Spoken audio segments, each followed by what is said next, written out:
Mit navn er Mathias. Jeg og 3 medstuderende fra Arkitektskolen er i gang med at undersøge potentialet i at bygge med lerjord i Danmark. Hvad nu hvis vi bygger huse med den ler og den jord, som vi alle sammen står og går på?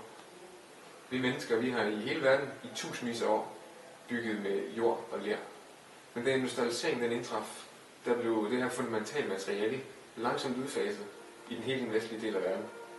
Få steder i Europa, der bygger man dog stadigvæk med det i den moderne kontekst. Og det er de erfaringer, som vi tager afsæt i. Bearbejdningen, vi vælger at fokusere på, det er stampning af lerjord.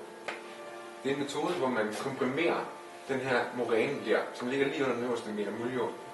Den komprimerer man til et trykstærkt materiale. Faktisk så trykstærkt, at internationale studier de har vist, at vi kan bygge op til flere etagers bærende konstruktioner i lerjord alene. Det er dog ikke den eneste fordel, når man bygger med jord. Vi har blandt andet termisk lagring.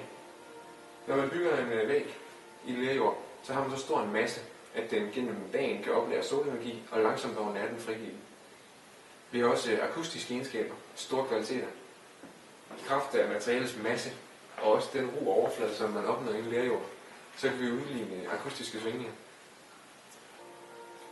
Når man bygger med ler, så har man også lave materialeomkostninger.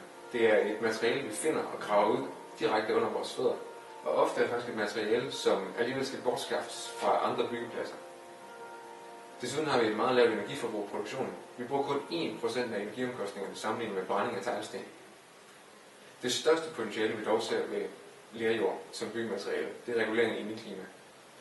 I dag der lider rigtig mange mennesker af under at bo i huse, gå i skole, gå på arbejdspladser med så dårligt indeklima, at de faktisk bliver syge af det.